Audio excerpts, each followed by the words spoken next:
quand on m'a trahi, je rase tout. Tu fais aucune stratégie et la seule personne que tu mets dans la merde, c'est toi, imbécile. On parle d'une injustice. On parle de haine qu'elle a ressentie, donc c'est quelque chose de plutôt grave. Elle en a ininf, mais vraiment ininf. Maintenant, on ouvre sa bouche, on va jusqu'au bout. Qu'est-ce qu'elle nous raconte? Qui a trompé qui? No way, ça se fait pas. Il l'a découpé. Écoutez ça, j'espère que vous allez être outrés. Qu'est-ce qu'on va se mettre?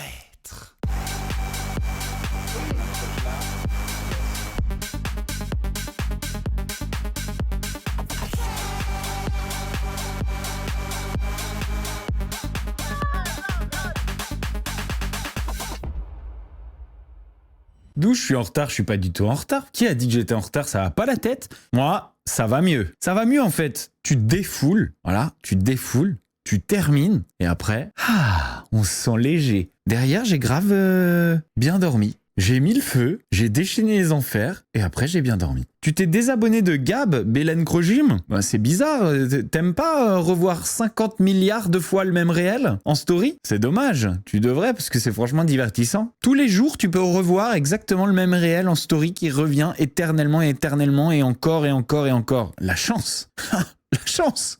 J'adorerais. Vous savez pourquoi il fait ça d'ailleurs? Je vais vous expliquer. Ça s'appelle une arnaque au client. Si tu repostes un réel dans ta story, il gagne toutes les vues de ta story. Donc, si tu repostes ton réel, disons que tu fais 50 000 vues en story, si tu le repostes 20 fois, tu vas finir par avoir 1 million de vues. Sauf que ce sera que les 50 000 personnes qui seront repassées sur cette putain de story de l'enfer encore et encore et encore. Vous voyez ce que je veux dire? Pour ça que du coup derrière, tu vends au client, tu dis regardez, je fais 1 million de vues en story. Oui, non, tu fais pas 1 million de vues en story, tu repostes le même réel 1 milliard de fois tous les jours. Ça s'appelle créer du faux engagement pour baiser les clients. Du coup, il te reste des potes après tout ça. Il m'en reste des potes. Il m'en reste des très bons amis avec qui j'ai jamais eu un seul problème. Mais je vous avoue que, en général, pour la grande majorité, c'est pas des gens qui ont fait de la télé. Je pense qu'il y a une raison pour ça. C'est que le profil type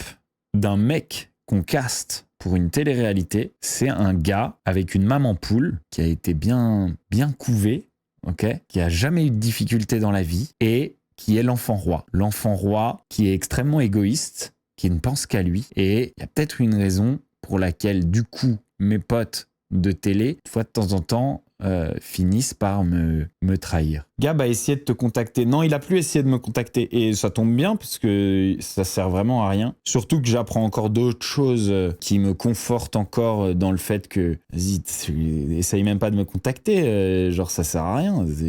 C'est mort. Genre, oublie-moi. Non, de toute façon, tout ce qui concerne la villa, on fait ça demain avec Mathias. Et il y a d'autres dossiers. Il reste encore des trucs, il y a plein de nouveaux trucs. Demain, c'est full. On découpe complètement tout le tournage de la villa. Ça veut dire on vous raconte tout ce qui s'est passé. Et pourquoi on le fait? Parce que je suis vénère. Gab, il m'a trahi, je ruine son tournage, je ruine tout. Je mets tout en cendres. Ragnarok, voilà. Bien sûr, on va plus vite qu'Aquababe. Là, pour le coup, on va plus vite qu'Aquababe. Moi, faut pas me chauffer, en fait. Tout ça, je suis capable de le faire. Mais faut pas me chauffer. Parce que c'est pas mon truc. Je suis pas en train d'essayer de pourrir un tournage. Je suis pas en train d'essayer... En général, moi, je trouve que le travail de chacun est respectable, etc. Par contre, quand je suis vénère, quand on m'a pourri, quand on m'a trahi, je rase tout. Je rase tout. As-tu été contacté par la prod de la villa pour que tu dises rien demain? Et j'ai le droit de faire ce que je veux. Hein. C'est à eux de faire leur travail et d'éviter que toutes les informations fuitent. C'est pas... T'as le droit de tout balancer hein, si tu veux. Et la seule personne qu'ils peuvent punir, c'est la personne qui a balancé. Ils peuvent lui dire, bon bah écoute, tu feras plus de télé. Le problème, c'est que c'est pas une personne qui balance. C'est plein de personnes qui balancent. Et entre autres, Gab balance. Voilà. Je vous le dis, Gab balance. Gab, il a des gens au téléphone, pas moi, hein. Moi, il a attendu très longtemps avant de m'avoir au téléphone, et même quand il m'a eu au téléphone, ce fils de lâche n'a pas osé me dire la vérité, mais il balance. Voilà. Il y a énormément d'informations que j'ai eues qui viennent de Gab, sauf qu'il balance à quelqu'un dont il pense qu'il me dira rien. Cette personne, elle me disait rien jusqu'à ce que tout ça, ça pète, et là maintenant elle m'a tout dit. Voilà. Mais il y a plein d'autres trucs, il y a plein d'autres gens qui balancent. Des nounous qui balancent, il y a Gab, il y a d'autres candidats qui balancent, parce qu'en fait le week-end, hop, ils prennent leur téléphone, et puis là ils racontent. Et quel est leur intérêt? Absolument aucun. C'est juste une belle bande de golemons. Ils n'ont aucun intérêt à balancer, ils n'ont aucun intérêt à pourrir leur propre tournage, mais ils ne savent pas s'arrêter de parler. Et il croit qu'il fait des stratégies, et il croit que machin. Juste tu parles, tu fais du vent, et quand tu parles, tout le monde répète. Et en fait, finalement, tu fais aucune stratégie, et la seule personne que tu mets dans la merde, c'est toi, imbécile. Bastos, ça se voyait que c'était un parasite Gab qui t'utilisait, mais comme tu fais plus de télé, maintenant il est proche de Kejo. Déjà, il avait zappé Vincent Ramonet. C'est possible aussi, ouais. C'est possible aussi que ça ait à voir avec la télé. Pas un parasite, mais un user, quoi. Un user. C'est des gens, ils s'aiment trop pour aimer qui que ce soit d'autre. Donc ils peuvent pas avoir d'empathie. T'as de l'empathie que quand t'aimes l'autre. C'est la première chose que t'as dit de Gab dans Love Island. Et putain, fantôme, c'est énorme ce que tu me dis là. C'est énorme ce que tu me dis parce que ouais, je m'en rappelle là maintenant. Mais oui, de fou. C'est ce que j'ai dit de Gab dans Love Island. J'avais la bonne impression au premier abord. Très fort, fantôme. Merci. Waouh! C'est un truc de ouf. Je l'avais vu venir au tout début. Comme quoi, l'intuition. Et demain, je vais vous balancer un autre dossier sur lui, d'un truc qu'il a fait en rentrant sur le tournage de la villa. Vous allez comprendre vraiment qui c'est. Qu'il a fait à une pauvre petite meuf qui avait rien demandé. Vous allez comprendre ce qu'il a fait. Vous allez comprendre qui c'est. Mettez-vous à la place de cette meuf, vous verrez. Quelqu'un qui ne s'occupe que de lui-même, qui ne se soucie que de son propre bonheur et de personne d'autre. Il s'en bat les couilles. Il utilise les gens et il n'est pas reconnaissant. Il y a les gens qui utilisent les gens mais qui sont reconnaissants. Ok, ça c'est un type de personne. Parce qu'il y a les gens qui se lient d'amitié et qui n'utilisent pas, qui se lient de manière authentique d'amitié. Il y a les gens qui utilisent les autres mais qui sont reconnaissants. C'est pas un super type de personne, mais au moins c'est un type de personne qui sait donner une contrepartie pour ce qui va tirer d'autrui. Et puis il y a les énormes FDPs qui, eux, utilisent les gens et un jour manquent encore en plus de reconnaissance en s'en foutant complètement de ce qu'ils laissent derrière. Gab, c'est le pote de Kejo. Fin de l'histoire. Stop. Genre, je devrais même pas avoir à dire plus que ça finalement.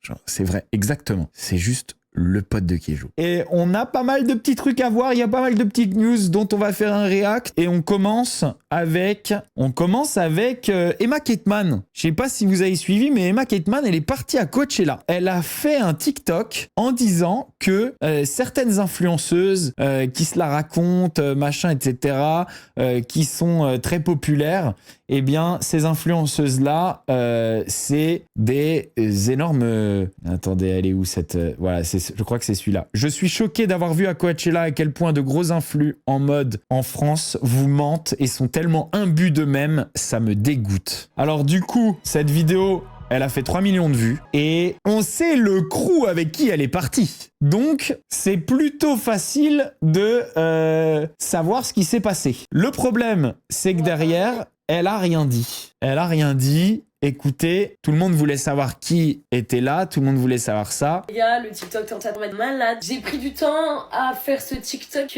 Très compliqué, mettez-vous à ma place. Il y a l'humain qui réagit sur le coup de l'émotion, de la haine, de l'injustice. Très mieux réflexion à ma place. Je peux pas balancer les noms. Donc on parle de haine, on parle d'injustice, on parle de quelque chose de grave, d'accord? Vraiment qui l'a touché énormément. On parle pas de juste des meufs qui se la racontent. On parle d'une injustice, on parle de haine qu'elle a ressentie, donc c'est quelque chose de plutôt grave. Je peux pas dire tout ce qui se passe. Parce que si vous vous mettez à ma place, et c'est pas ma DA, je suis pas là à prôner des valeurs comme la bienveillance et tout.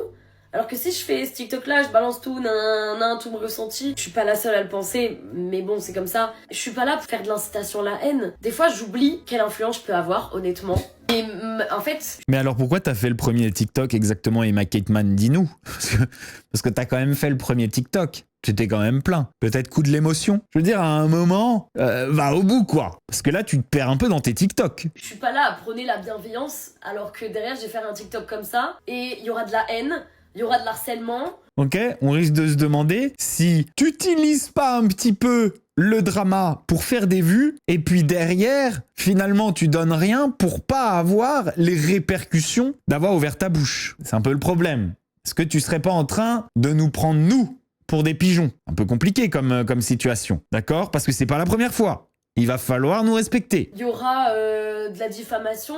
Je suis pas là pour nuire. Certes, il y a des choses qui m'énervent. Certes, je suis pas en accord avec certaines choses. Surtout que dans l'influence, tout se sait. Et je suis pas la seule à le dire. Mais je pense que les gens pensent comme moi. Ils aimeraient du fond du cœur en parler. Mais malheureusement, derrière, il y a des conséquences. Je sens qu'on va se faire chier là. Je sens qu'on va se faire chier dans ce TikTok. Je sens que ça va être long. Je sens qu'on va se faire chier. Même si c'est injuste. Donc je vous demanderai, même si vous avez de mauvaises expériences avec des influenceurs, ou si vous avez une idée de qui je parle, ou dans tous les cas, je parle de plein d'influenceurs là. Je vous dis la vérité parce que j'en ai enough de certaines choses que je sais, que j'ai vues, qu'on m'a fait vivre. Elle en a enough, mais vraiment enough. Je sais pas si vous en avez déjà eu enough, mais quand on en a enough, là, on fait un TikTok de 6 minutes pour ne rien balancer. La réaction typique de quand on en a enough. Mais à un moment donné, arrêtez de nous prendre pour des cons, s'il vous plaît. Ok ? Maintenant, on ouvre sa bouche, on va jusqu'au bout. Parce que c'est trop facile de faire des vues comme ça, sans arrêt, en faisant... on en a enough, mais vraiment enough. On va finir par se retourner contre vous, à force. Parce qu'on a envie de vous soutenir. On a envie de croire que vous êtes des victimes. On a envie de découvrir. Et on a des doutes. On se doute bien de qui est qui. Mais on a envie que vous le disiez. D'accord ? On a envie que vous, à un moment donné, vous preniez des petites éclaboussures de merde. D'accord ? Parce qu'à un moment, tu veux te mouiller, tu te mouilles. Je chie sur la communauté alors que c'est eux qui nous font grimper jusqu'à là. Donc je vous demanderai de pas aller envoyer des messages. Il y a aucune incitation à la haine. Elle est quand même pas fut-fut, votre pote. Elle est gentille, Emma Ketman. Elle est pas fut-fut. C'est quand même eux, la communauté, qui nous faut grimper jusqu'à là.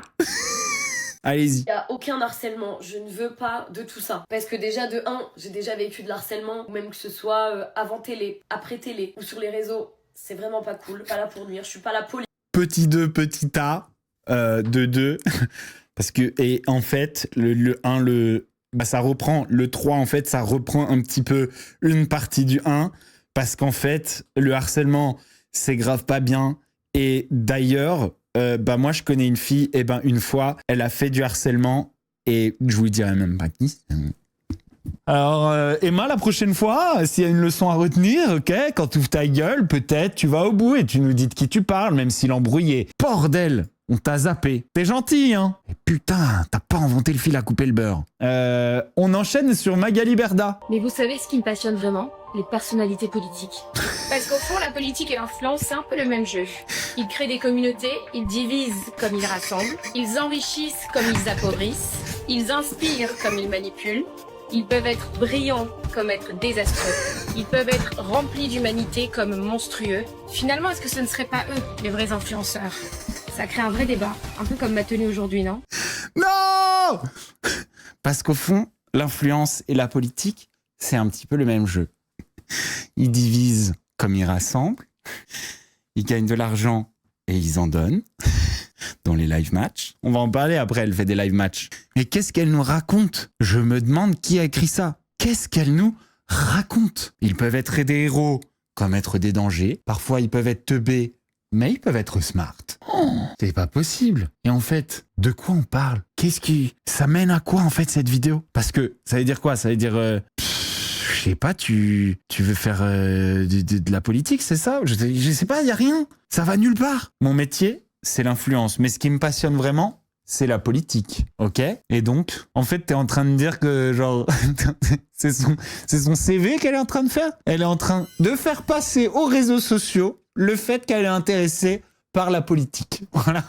En fait, c'est sa candidature pour faire de la politique. Quoi que ce soit, hein, mais juste de la politique. C'est comme Antoine Goretti, genre, il fait sa candidature pour faire de l'acting. On est vraiment, d'ailleurs, sur le même niveau de talent dans chacune des disciplines. Voilà, je pose ça là, je pose sur les réseaux sociaux que j'aime bien la pêche et les shorts de pêcheurs. Voilà. Maintenant, vous avez besoin de poissons, peut-être que vous m'appelez. Mais je ne demande rien, d'accord? Je ne me présente pas, je ne demande rien. J'aime faire de la pêche en short de pêcheur. Dans ma poche droite, j'ai des hameçons. Dans ma poche gauche, j'ai des appâts. Vous en faites ce que vous voulez. Si vous avez besoin de moi, qu'il y a un étang, une petite plage, je suis là. Car il y a des pêcheurs qui pêchent et il y en a qui pêchent rien. Il y a des pêcheurs qui utilisent des cannes à pêche et d'autres des filets. Il y a des pêcheurs qui aiment le lifestyle et d'autres le poisson. Oh, bordel. Et on enchaîne avec Jade. Jade et Steph qui semblent bégayer un petit peu lorsqu'on lui parle de tromperie. Parce que tout le monde se demande un petit peu comment Jade et Steph, le couple qui en image avait l'air parfait, mais qui dernièrement était un peu parti en vrille en vendant des canapés sur leur rupture, ça avait l'air d'être un peu le couple parfait, ok? Eh ben non, on regarde. Tromperie, c'est pas, disons que c'est pas un sujet que je souhaite aborder. Tout le reste de l'interview, c'est pas intéressant, mais à un moment, il lui demande, il force sur la tromperie, et elle fait, tromperie, c'est pas un sujet que je souhaite aborder. Qu'est-ce qui se passe? Qui a trompé qui? Voilà, qui a trompé qui? Il y a plein d'interprétations à cette histoire. D'accord. Même si là, oui, on s'est séparés et que voilà, c'est comme ça. C'est sans regret, tu vois. Il se passe des choses, forcément, il y a des raisons derrière la séparation, plus ou moins difficiles, mais c'est vraiment sans regret parce que dans notre séparation, les choses se passent bien. Il y a énormément de bienveillance. C'est ça le truc. C'est comment, s'il y a eu une tromperie, comment tout peut bien se passer. S'il y a eu une tromperie, tu te sens blessé, t'en veux à l'autre. Vous voyez ce que je veux dire? S'il y a une tromperie, tu te sens blessé, t'en veux à l'autre. Et pourtant, sur le sujet de la tromperie, ça bégaye. J'ai énormément grandi aux côtés de Steph. J'ai appris beaucoup de choses sur moi, sur l'humain. J'ai un enfant merveilleux. Voilà, donc je suis hyper reconnaissante aussi de ma relation avec Steph. Pourquoi tu dis des raisons plus ou moins difficiles derrière la séparation? Parce que quand tu as une rupture et que tu te sépares de quelqu'un au bout de 9 ans, c'est que forcément, il y a des choses qui sont difficiles. Tu vois, tu te sépares pas parce que tout va bien et que voilà. Qu'est-ce qui a été difficile pour toi? Écoute, la réalisation de beaucoup de choses, tu vois, d'erreurs commises. D'erreurs commises. Donc, ça veut dire que elle pense qu'elle a commis des erreurs. Quand tu dis qu'est-ce qui a été difficile pour toi, la réalisation d'erreurs commises, tu parles pas des erreurs de l'autre, hein. Tu parles de tes erreurs. Et voilà. De tromperie? Non, pas de tromperie. Et C'est la chose qu'on redoute Vous voyez, c'est bizarre. De tromperie? Non, pas de tromperie. toujours dans un couple. ouais. Enfin, Ouais. beaucoup. Ouais. Je ne parle pas pour moi.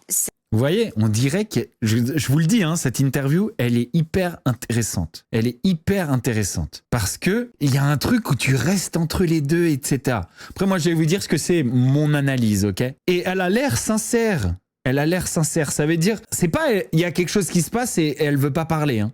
Elle a l'air sincère. Elle a l'air sincère sur le fait que c'est peut-être pas vraiment une tromperie. Je pense qu'il y a une raison derrière ça qui est beaucoup plus spéciale qu'une tromperie. Honnêtement, je pense c'est un couple ouvert. J'interprète, mais quand sur une histoire de tromperie, t'es comme elle est un petit peu entre les deux, ça veut dire que c'est pas une tromperie parce que c'est ouvert, mais qu'il y a un moment où ça va pas. En fait, ça serait une tromperie dans n'importe quel couple, mais là, c'en est pas une. Vous voyez ce que je veux dire? C'est pas vraiment une tromperie. Moi, Steph, je l'ai vu beaucoup en soirée, je l'ai vu beaucoup dans des événements, etc. C'est pas du tout, mais alors pas du tout un dragueur de meufs. Je l'ai jamais vu être un peu flirty avec des meufs, jamais. Genre, t'as l'impression qu'il s'en fout des meufs. Moi, je pense qu'il y a un truc, il y a une raison hyper intéressante dans cette histoire. Et je pense qu'il faut absolument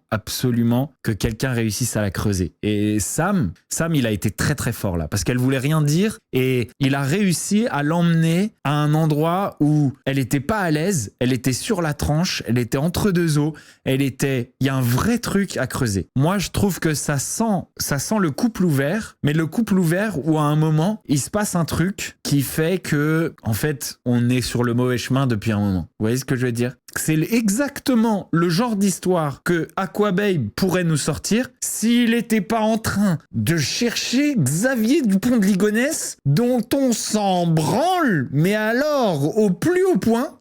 Je sais pas ce qu'il fait le gars, mais il est en train de faire n'importe quoi. Il est fatigué, votre pote. Il est complètement à côté de ses pompes. Parce que Aquababe, s'il te plaît, reviens. On a besoin de toi. D'accord? Je sais pas ce que tu fais à essayer de chercher des reliques là, ça n'arrivera pas, tu ne retrouveras personne. T'es en plein délire, frérot. Réveille-toi. Ok, passons. Jade et Steph, on aura la réponse que lorsque Aquababe nous reviendra. C'est à ce moment-là qu'on aura la réponse. Et on a hâte qu'il revienne parce que là, il se perd. Il est en train de se perdre. Sur Léna Mafouf, Léna, elle a été pas mal critiquée avec sa collection là. Et elle a répondu ceci. Je vais arrêter de m'excuser parce qu'à chaque fois que je fais un truc un peu stylé, je suis en mode désolé d'être là. Maintenant, il faut qu'on change de discours et qu'on dise on est fier, on a travaillé. J'ai essayé de te défendre la dernière fois, Léna. Hein. J'ai essayé de te défendre. Cette réponse-là, elle est limite. Elle est limite. Donc là, en fait, tu vas arrêter de t'excuser d'avoir fait des vêtements, une collection de merde, d'accord? C'est ça que t'es en train de nous dire? T'as fait une collection de merde, elle a été affichée. Tu vas arrêter de t'excuser d'avoir fait une collection de merde et tu vas continuer à faire des collections de merde? C'est ça que t'es en train de nous dire?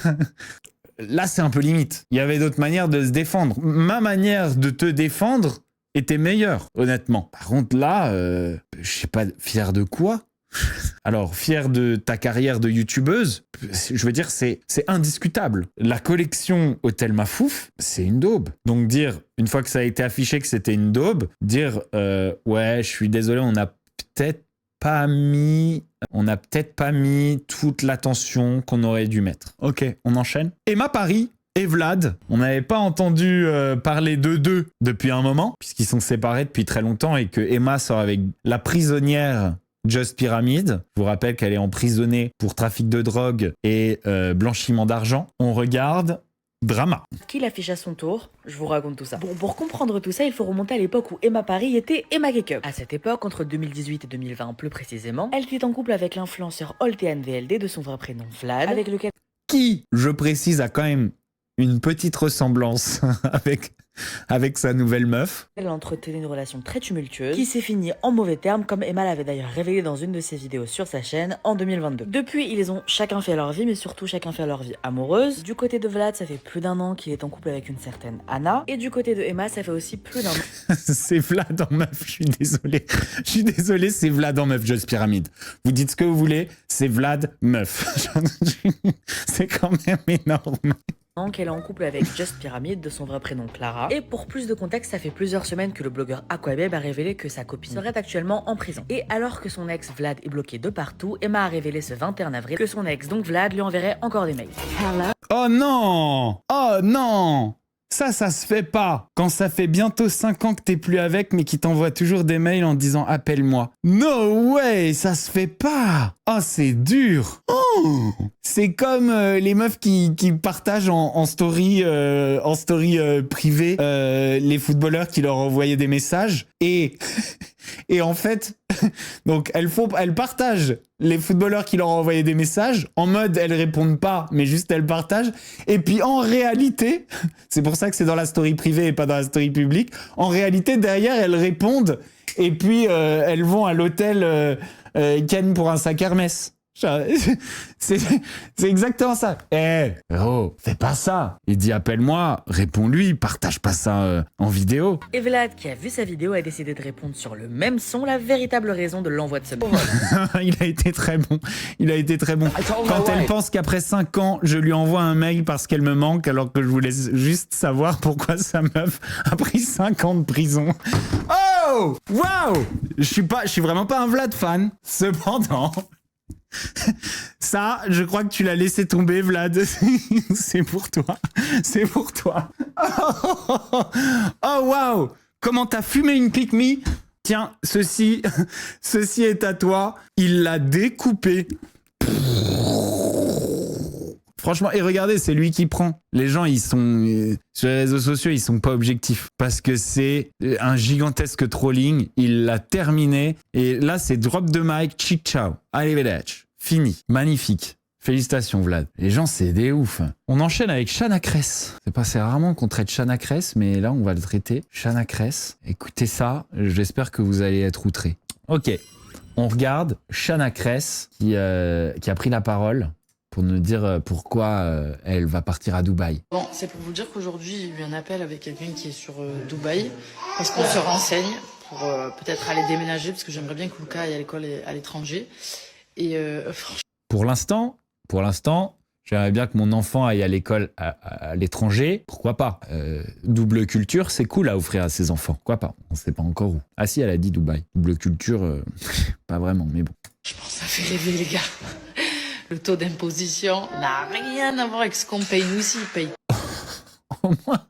Au moins, elle a le mérite, dans sa malhonnêteté vis-à-vis de la France, d'être honnête et de dire que c'est pour les impôts et pas pour la sécurité. Mais putain, à quel moment ça s'arrête? Les amis, vous qui me suivez, mes followers qui gagnez le SMIC ou proche du SMIC, je vous annonce que...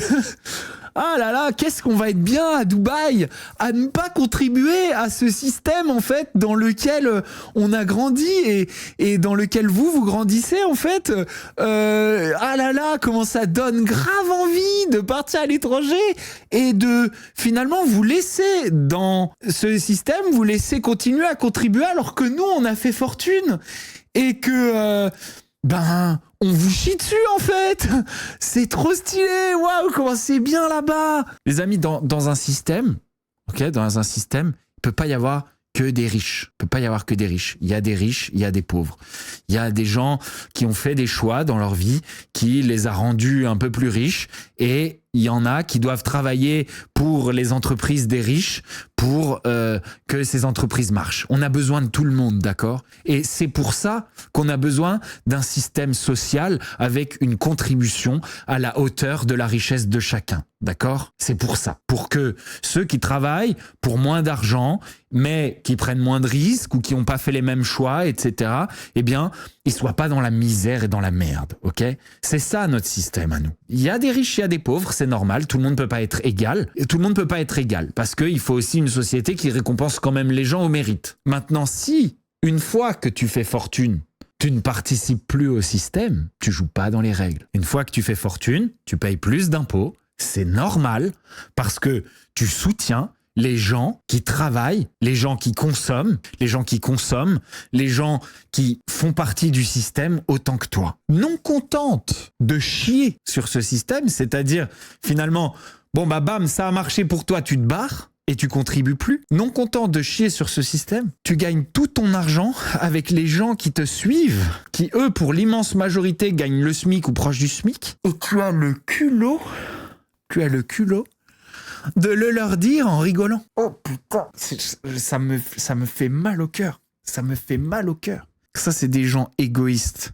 C'est des gens qui pensent qu'à eux. On a un beau système en France qui ne fonctionne que s'il n'y a pas de parasites qui en profitent pour ne rien faire et s'il n'y a pas d'enculés de gens qui ont réussi et qui sont riches et qui se barrent. Parce que s'il y a ces deux groupes de personnes, ça y est, le système collapse. C'est fini. Ça peut pas marcher. Vous n'avez pas envie d'être putain de fier de votre pays, d'embrasser les valeurs de votre pays, de l'aimer votre pays. Elle est magnifique, la France.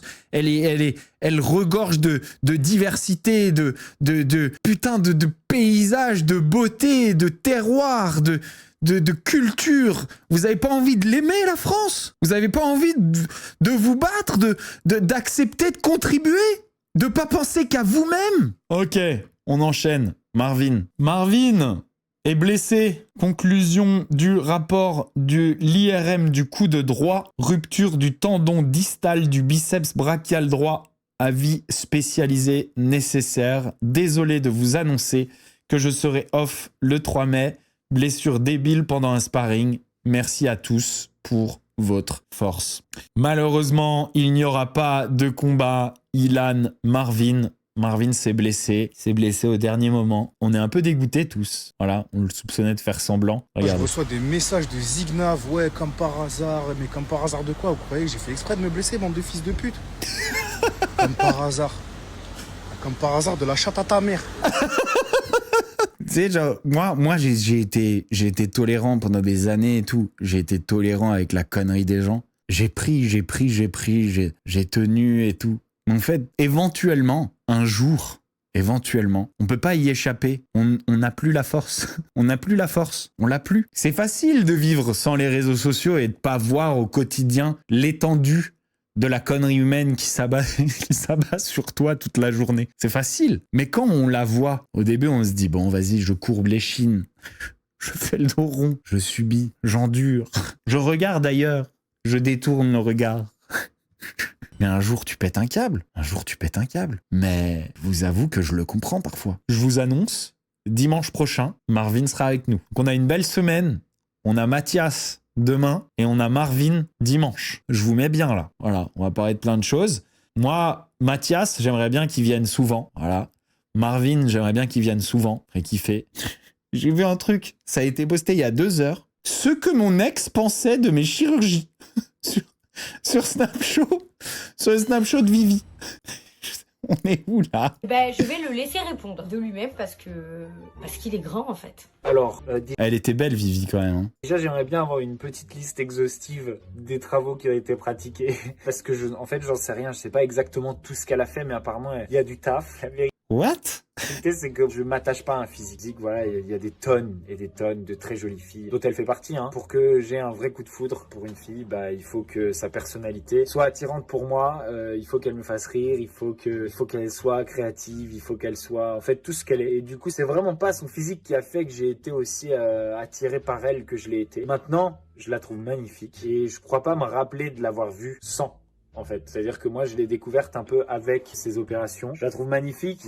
Ah, j'étais vraiment fou amoureux. J'ai dit qu'elle est magnifique, genre 27 fois en 10 secondes. Waouh, j'étais... Ah oui, elle a besoin d'argent. Hein. Par contre, elle a besoin de thunes. Hein. Parce que pour poster du bastos, elle se fait violence. J'imagine que je la trouve aussi magnifique parce que j'aime sa personnalité. Maintenant, je dirais que le petit truc que j'ai à dire, c'est que voilà, je la kiffe à cet instant T. Comme elle est, et j'ai pas envie qu'elle continue à faire des modifications parce que moi je la kiffe comme ça. Donc j'essaye tous les jours de lui dire écoute voilà, en tout cas en ce qui me concerne ça suffit. Maintenant moi je respecte qui je serais moi avec tous les tatouages que j'ai pour condamner les modifications du corps, ça serait fou. Moi je la trouve magnifique comme ça. Voilà, j'ai juste pas envie qu'elle change trop maintenant, à partir de maintenant, parce que moi en fait je me suis attaché à elle comme ça. J'ai toujours cru moi que j'aimais pas la chirurgie esthétique et en fait je trouve que sur elle c'est vraiment bien. Waouh, mais je suis en train de saucer, de saucer.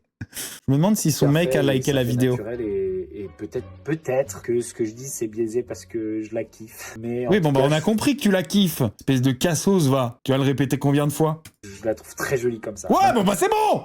Non, attention, hein, je veux pas vous pousser à faire de la chirurgie esthétique. Qu'est-ce que tu referais chez Bastos? J'avais oublié cette question. Bah physiquement en vrai il y a rien à refaire, on va pas se mentir. C'est un mannequin, il est très très beau, il est grand, il est élancé, un beau corps. Merci. Ça fait plaisir maintenant. J'ai saucé, ça fait plaisir de recevoir un petit peu de sauce en retour. Merci. Il a un beau visage, donc il n'y a rien à refaire. Le seul petit truc, mais vraiment, en vrai, ça me dérange pas, mais c'est parce que vous m'avez posé la question et que je joue le jeu. Hein. Peut-être le seul petit truc, m'en veux pas s'il te plaît, Daddy. Bah, il a... ça sera jamais vieux. ça sera jamais vieux pour moi. M'en veux pas s'il te plaît, Daddy. M'en veux pas s'il te plaît, Daddy.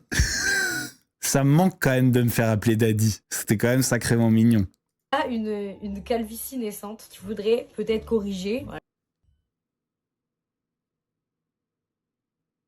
Voilà les amis, si vous avez kiffé la vidéo, vous oubliez pas, vous mettez un petit pouce bleu, vous souscrivez à la chaîne, vous activez la petite cloche pour ne louper aucune de mes vidéos. Moi je vous fais des gros bisous, ciao, ce qu'on va se mettre.